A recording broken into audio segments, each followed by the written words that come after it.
All right, well, hello everybody. I'm Tim Rodriguez with the GBA Multimedia Committee.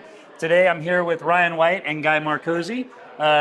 They just got finished presenting on the GeoHeroes podcast and what they've gleaned from that experience. So real quick, give me a quick introduction for yourselves and then we'll take a dive into some questions here. All right, Ryan White. I'm with Apex Companies in Portland, geotechnical engineer, outgoing multimedia delivery committee chair, and new board member. This guy was amazing up there. Guy Marcozzi, I'm recently retired and longtime associate with GBA and most recently finished in term as president a couple of years back. So guys, this was a great series. I know I personally enjoyed it, but really curious. I mean, I think just for everybody's knowledge, and you shared a little bit about this in the discussion, but what was really the criteria for some of the selection? I know we've got people who've been involved and engaged in GBA for a long time on this list, but maybe share with us how this went about, and you went about in your development of the list. So I shared in the presentation that we really didn't have a clear idea what we were trying to do. And as I approached anybody that was interested in doing it, there was a lot of questions about, how would we do this? What would I look like? What do you want to know about me? But I focused on people that I knew had been involved in GBA for a really long time and people that I admired and respect. And frankly, I'm a little embarrassed because there's many people in GBA that we didn't really get to. But it really required a lot of arm twisting up front because most of the interviews were done before we started really rolling the series out. There was a lot of pre-production time there. But I think in the end it all worked out. And I think everybody that did the interview is pleased with it now after the fact, but there was a lot of nervousness, on all parties throughout. And Ryan really did a great job of cleaning everything up and making us look good. Yeah. Well, what's interesting, I think everybody, there's always apprehension and this was new. I mean, we had just started to dabble in podcasts essentially when this thing got kicked off. So I think this was a really big contributor to even the success and diversity of what's been presented by the Multimedia Committee. So thank you for all of that, especially Ryan. I know this is a brainchild too of you overall. So Yeah, really thank great you. job.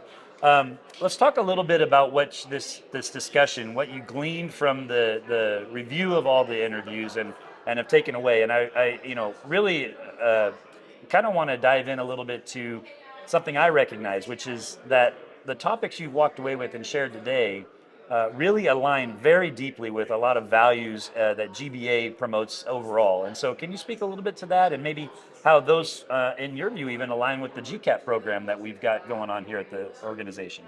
Yeah, I'll be honest. It didn't even occur to me until you mentioned this earlier that those five things, many of those five things, not all of them necessarily, do align with GBA. Specifically, I'm thinking of the Embark class and some of the sessions that we had on communication, talking about networking, empathy. These are all topics of individual presentations as part of Embark. And so when you said that, I was like, wow, I wish I could have intended that to be the case up front. That was pure coincidence. So I guess it worked out. Yeah, really, I think that's really a great, honestly, a testament to who you did select. I mean, it really does align with the GBA very well. So maybe ask, I was asked by a attendee how we would share this information best with our folks at our firms. And I know there's some options online that we can get to through the GBA website, but any chance we can get a best practice considered out of this? That was recently, like 5 minutes ago, proposed to us or directed at us. I don't know. I'd need guys' support to get that done, or someone else. We do have a lot of material that we could pull from to pull something like that together. I think. I don't know. What do you think, Guy? Well, go ahead. I think yes is the question that it could be done, and I think Ryan and I just need a little more space from this presentation to I'll make put any you on the long-term spot, huh? commitments. Yeah. Put you on the spot.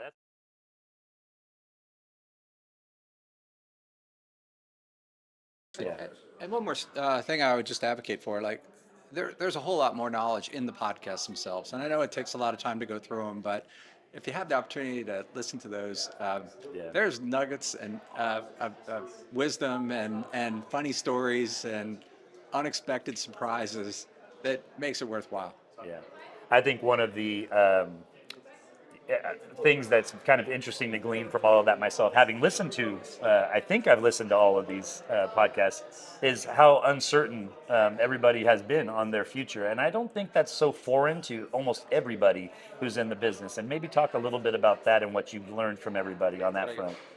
So people are people, Tim, and I think the amazing thing is, here are these icons of GBA. What did you call them? GBA royalty, or you had GBA famous. GBA famous, and and I started here where I didn't know anybody, but we're all the same, right? Like all those folks had deep misgivings about participating in this. How are they going to sound? Like basic insecurities, and I think the humility of the people involved is a terrific lesson for anybody. You're early in your career and you're unsure, but everybody's unsure, and you push through and you'll build confidence from that, and that's how you grow.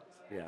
So in the homework and the research that you've done in all of this to get this presentation together, what would be the one thing, and I'll ask each of you to respond to this individually, but what was the one real kind of best takeaway that you had individually from it? I don't know if it's the best takeaway in terms of actionable, but the idea of not having a plan was comforting to me, because all this time I thought I was a weirdo. I didn't come out with this 20-year plan to, progress my career, and I kind of went from one engineering discipline to another and just happened into geotechnical engineering. And it was amazing to me that I think maybe Teresa had a plan and followed it, but I feel like the majority of people similarly happened into geotechnical engineering or into the geoprofessions, and it was kind of comforting. Yeah. How about you, Guy? My main thought when I think about it is just the gratitude for all those people to trust me to subject themselves to this. It seems not apparent in retrospect, but we were all a little worried about how it was going to turn out. And when you talk, you wonder if you're rambling or whether you're saying things that are meaningful. And I just really appreciate people trusting me to embark on accepting the interview and going through the process. Yeah. I do want to emphasize though, like I never had any doubt that it was going to go well. You may have, and sure, I'm optimistic, and I wasn't sure you were actually going to follow through to start, but I wanted to encourage you. I thought it was an awesome idea, and if it happened, I figured we'd make it work. And then once you had the first interview under your belt, I had no doubt. So.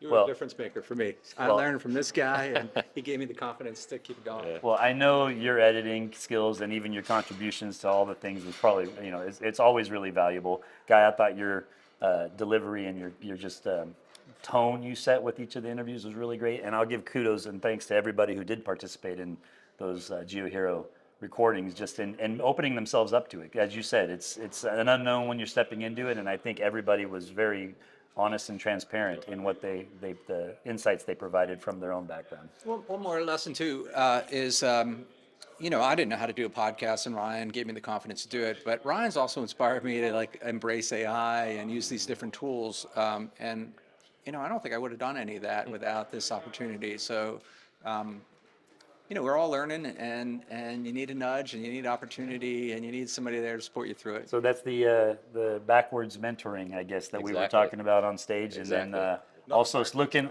Well, you know what I mean. It's the reverse direction that people typically, stereotypically look at it at. But also, to your point, to that point, actually being willing to try new things. And so I think you guys are living the message you're delivering as well. So I guess on the heels of that, all these great things that came from the podcast, what are the chances we see season 2 actually come to fruition? And a very light, we won't hold you to it, but any idea of when we might be able to expect that? We've been a little bit cagey when it comes to whether we're going to do it or not, because it's a lot of work and it's a lot of time. I think Guy had a great idea about, season 2 being about the people that are kind of in the middle of their career in it, doing the work in the trenches, so to speak.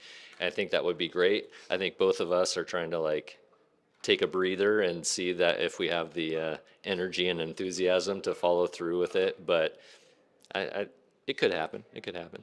We're not ruling it out.